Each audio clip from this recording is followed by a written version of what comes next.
അപ്പം നമ്മൾ കോഴിക്കോടിൻ്റെയും മലപ്പുറത്തിൻ്റെയും ഇടയിലാണ്. ചാലിയത്താണ് ഉള്ളത്. ചാലിയം ബീച്ചാണ് എൻ്റെ മുൻപിൽ കാണുന്നത്.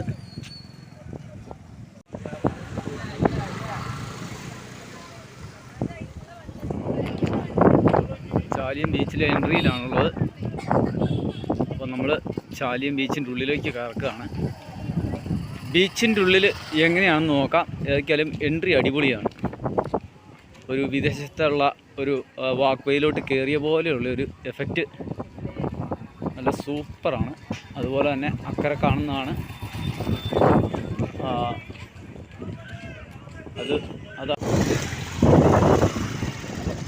ചാലിയം ബീച്ചിൻ്റെ ഒരു നൈറ്റ് ലൈഫാണിത്. മുഴുവൻ ഫുഡ് കോർട്ടുകളാണ്. 2 വീലർ മാത്രം ഉള്ളിലേക്ക് വരാനുള്ള അനുവാദമുണ്ട്. അപ്പോൾ നമ്മൾ ഉള്ളിലോട്ട് വന്നതാണ്. അത്ര ക്ലിയർ അല്ല, ഭയങ്കര ലൈറ്റിങ്ങാണ് ഇവിടെ. അതുപോലെ തന്നെ ഫുഡ് കോർട്ടുകൾ നമുക്ക് കാണാൻ പറ്റും. ചെറിയ ചെറിയ ഫുഡ് കോർട്ടുകൾ ഇങ്ങനെ നിരന്ന് കിടക്കുകയാണ്. 1 കിലോമീറ്ററോളം നമ്മൾ ബീച്ച് സൈഡിലോട്ടാണ് പോകുന്നത്.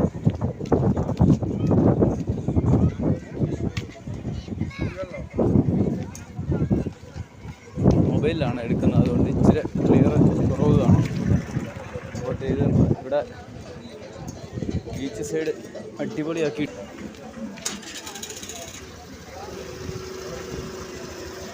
എല്ലാത്തരം കടൽ വിഭവങ്ങൾ ഇവിടെ കിട്ടും.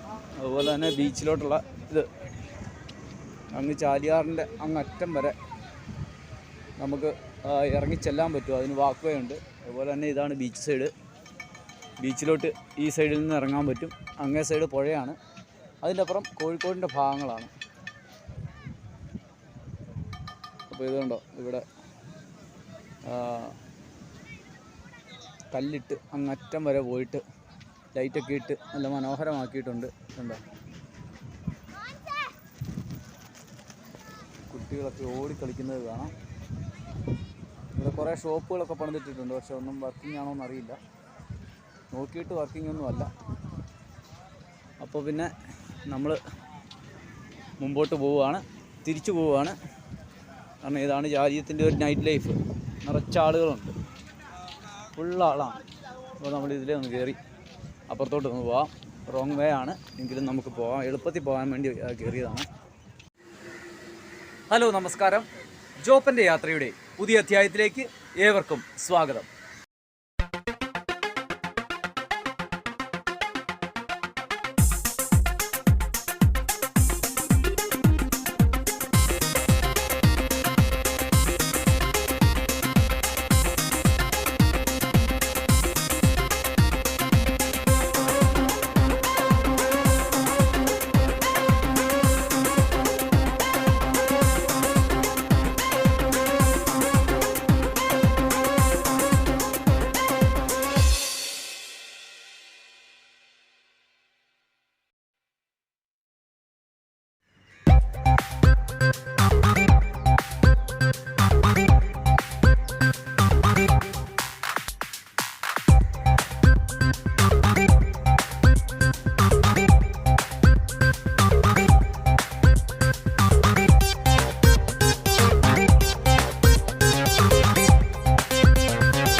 ചാലിയത്താണ് ഞാനുള്ളത്.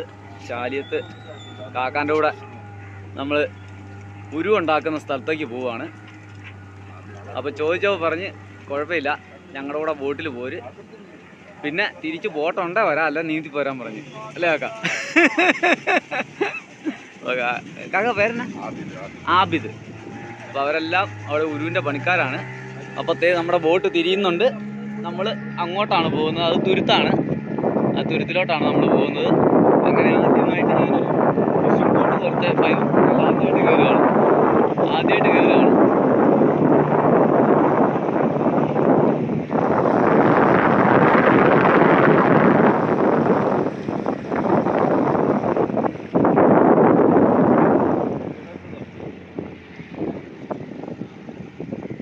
അടിപൊളി. ഒരു കൈ കൊടുത്തപ്പോഴത്തേൻ്റെ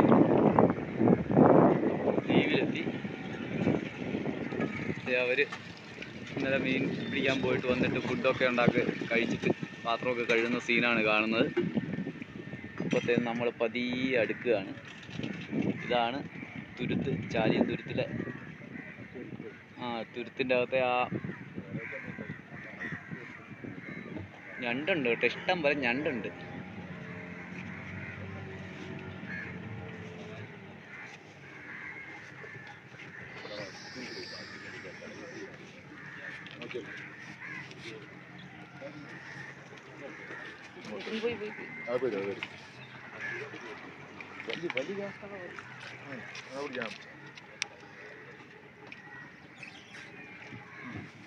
അപ്പത്തെ എല്ലാവരും പതിയെ ഇറങ്ങുന്നുണ്ട് കേട്ടോ. നമ്മൾ കയർ പിടിച്ചിട്ടുണ്ട്. ഇപ്പം മെയിൻ മേസ്ത്രിമാരെല്ലാം ഇറങ്ങുന്നുണ്ട്.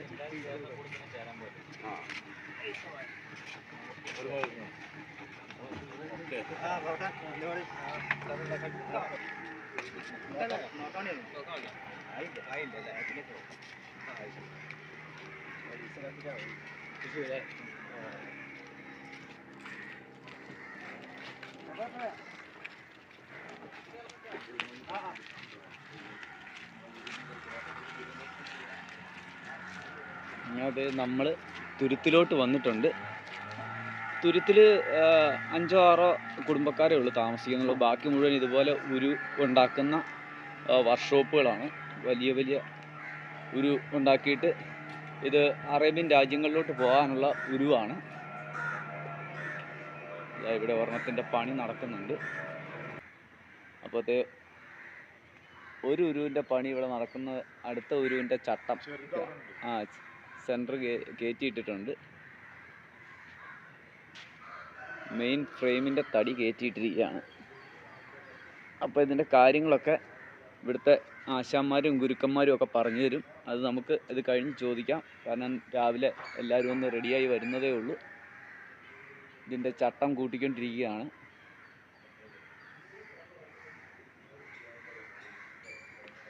ഇവരൊക്കെ പാരമ്പര്യമായിട്ട് ഇതിൻ്റെ പണിക്കാരാണ് കേട്ടോ. അതാണ് അതിൻ്റെ വ്യത്യാസം. അതുപോലെ തന്നെ ചെറിയ ഉരു, ഇവിടെ ഒരു ചെറിയ ഉരു, അതായത് നമ്മുടെ നാട്ടിൽ നമ്മൾ പറയുന്ന വലിയ ഹൗസ് ബോട്ടും പിന്നെ നമ്മുടെ ചിക്കാര വള്ളവും, അതാണ് ചെറിയ ഉരുവും വലിയ ഉരുവും തമ്മിലുള്ള വ്യത്യാസം. ഇത് വലിയ ഉരുവാണ്. അതാണ് അവിടെ ഒരു ചെറിയ ഉരു ഉണ്ടാക്കുന്നുണ്ട്. അതൊന്ന് കണ്ടിട്ട് വരാം. ഒന്നല്ല കേട്ടോ, 2 ഉണ്ടാക്കുന്നുണ്ട്. ഞാൻ പെട്ടെന്ന് കണ്ടില്ല.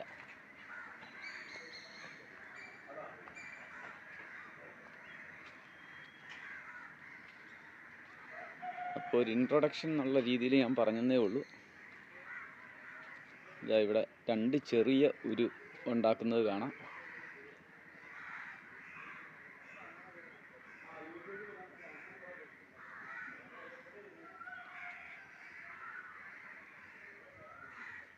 ഇതാണ് ബേപ്പൂരിൻ്റെ, ചാലിയത്തിൻ്റെ പ്രധാന തൊഴിൽ മേഖലയായിരുന്നു ഒരു കാലത്ത് ഈ ഉരുനിർമ്മാണം. പക്ഷേ കാലാകാലങ്ങളായിട്ട് അതിൽ കുറച്ചൊക്കെ ഏറ്റക്കുറച്ചിലുകൾ വന്നെങ്കിലും ഇപ്പോഴും ഇവിടുത്തെ ഖലാസികൾ, നമ്മൾ പറഞ്ഞ മാപ്പിള ഖലാസികൾ ഈ തൊഴിൽ ചെയ്തു തന്നെയാണ് ജീവിക്കുന്നത്.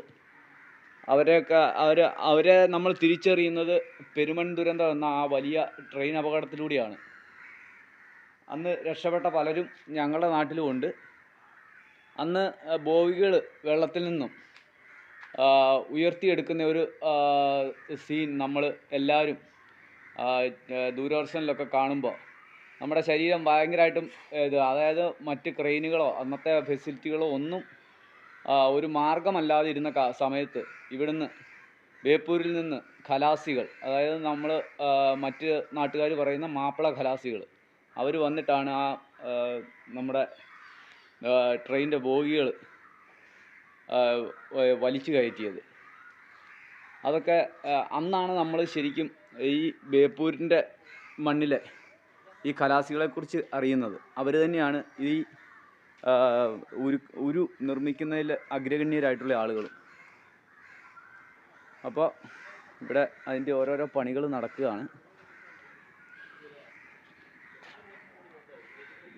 ഇതാണ് വലിയ ഉരു. പത്തേമാരി. ഇവിടെ ഉരു എന്ന് പറയും, പത്തേമാരി എന്ന് പറയും.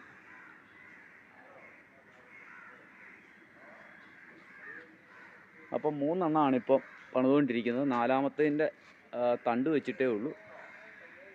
അതിന് ശേഷമാണ് ഫ്രെയിം മുറുക്കി അതിൻ്റെ കാര്യങ്ങൾ ചെയ്യുന്നത്.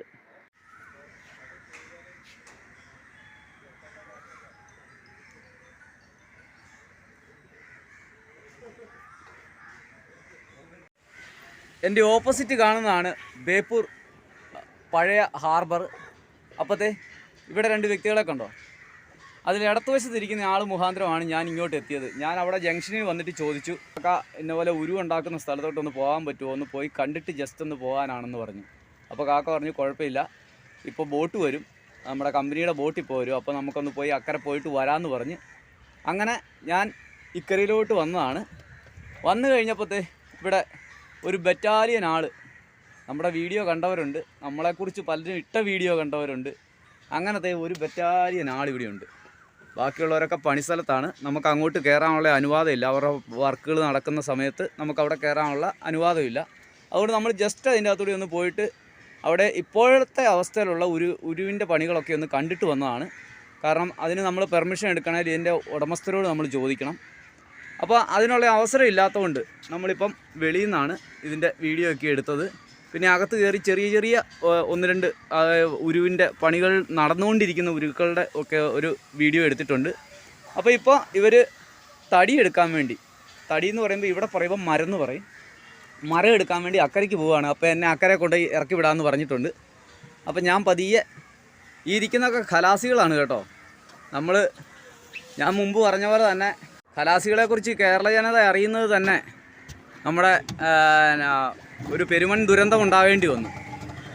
അന്ന് ആ ബോഗികളൊക്കെ വലിച്ചെടുത്ത ആ പരമ്പരയിൽപ്പെട്ട ആളുകളാണ് ഈ നിൽക്കുന്നതൊക്കെ. ഇതൊക്കെ ആശാന്മാരാണ് കേട്ടോ, ഇതൊക്കെ ആശാനാണ്. അപ്പോൾ നമ്മൾ അക്കരയ്ക്ക് പോവുകയാണ്. അക്കരയെന്ന് പറഞ്ഞാൽ തുരുത്തിൽ നിന്നും നമ്മൾ മെയിൻ ലാൻഡിലോട്ട് പോവുകയാണ്. ഇതൊരു ചെറിയ ദ്വീപാണ്. ഈ ദ്വീപിൽ നിന്ന് നമ്മൾ മെയിൻ സ്ഥലത്തോട്ട് പോവുകയാണ്. ഏകദേശം ആ ഭാഗത്താണ് മരം കട്ട് ചെയ്ത് കൊണ്ടുവന്ന് ഇടുന്ന ഭാഗം.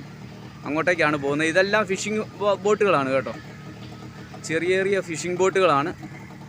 1-2 ആൾ പോകുന്ന ചെറിയ ബോട്ടുകളാണ് ഈ കിടക്കുന്നത്. ഇതൊക്കെ 10-15 പേര് പോകുന്ന ബോട്ടുകളാണ്.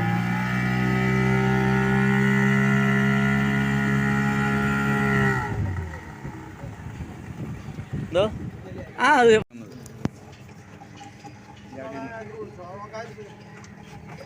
അപ്പോഴത്തെ തടി കയറ്റാനുള്ള വള്ളം ഈ വള്ളത്തിലോട്ട് കൂട്ടിക്കെട്ടുകയാണ്.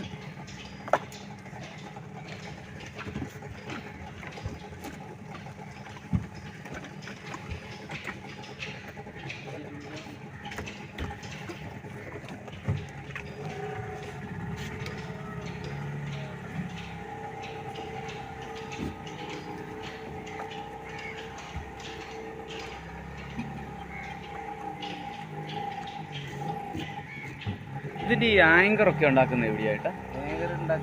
അങ്ങനെ ആലയുണ്ടല്ലേ? നമ്മൾ ചെങ്കാര ഇറങ്ങിയിട്ട് കുറച്ചങ്ങോട്ട് മുന്നോട്ട് പോയാൽ ലെഫ്റ്റ് സൈഡിലുണ്ട്. അധികം കൊണ്ട് ആകെ ഒരു 100 മീറ്റർ പോയാൽ. അത് ശരി.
ഫിഷിംഗ് ബോട്ടല്ലേ?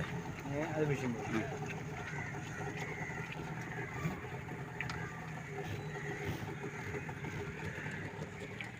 അപ്പം നമ്മൾ ഇക്കരയ്ക്ക് വന്നിട്ടുണ്ട്.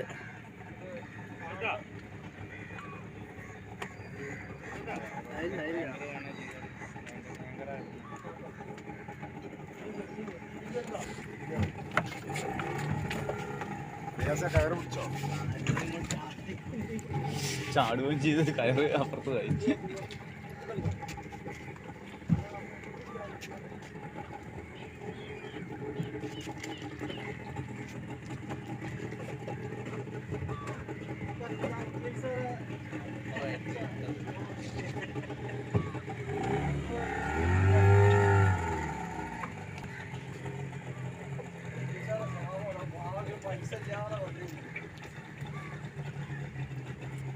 ഇന്നലെ വന്ന പാർട്ടിയാ?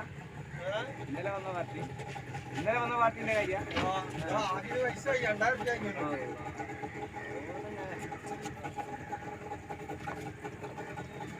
എന്നിട്ട് ഞമ്മക്കൊക്കെ ഓരോ വത്തയ്ക്ക് താഴത്ത് കെട്ടിടാ ടയർമ കെട്ടി അതെന്നെ അവൻ്റെ അടുത്ത് കിട്ടിയേ വലിയ കിട്ടില്ല. നമുക്ക് ഓരോ വത്തക്ക അത് കിട്ടിയതിൽ ഒരു 10% പുണ്യം ചെയ്യുന്നവരോ.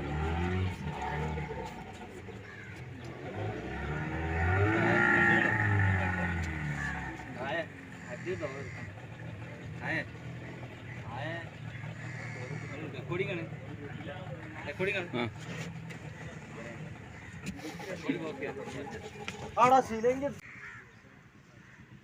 ഇർഫാനെ സുരേട്ടൻ ആക്കിയെടുത്ത് പോരെ.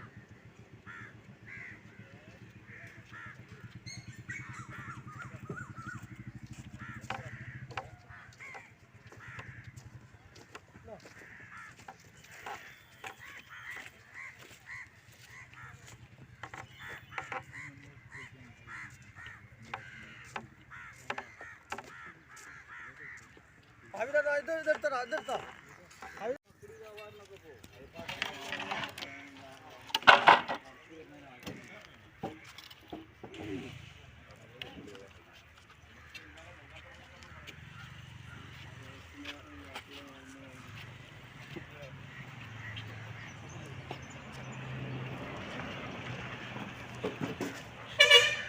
അപ്പോൾ അവർ തടി എടുത്ത് വള്ളത്തിലോട്ട് കൊണ്ടുപോകാനുള്ള പരിപാടിയിലാണ്. അപ്പോൾ എല്ലാം മാർക്ക് ചെയ്തൊക്കെയാണ് ചെയ്യുന്നത്. നല്ല നീളമുള്ള ചുവടുകളാണുണ്ടെങ്കിൽ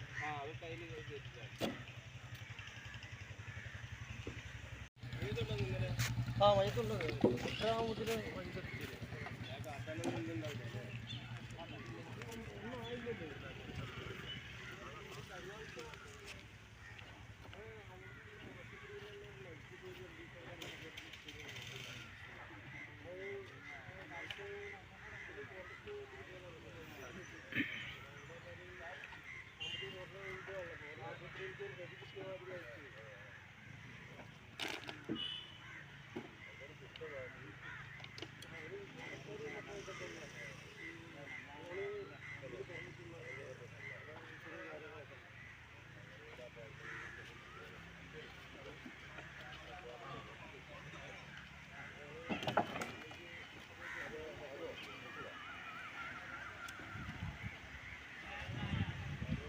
അപ്പോൾ തടി അവർ വള്ളത്തിലോട്ട് അടുപ്പിക്കുവാണ്.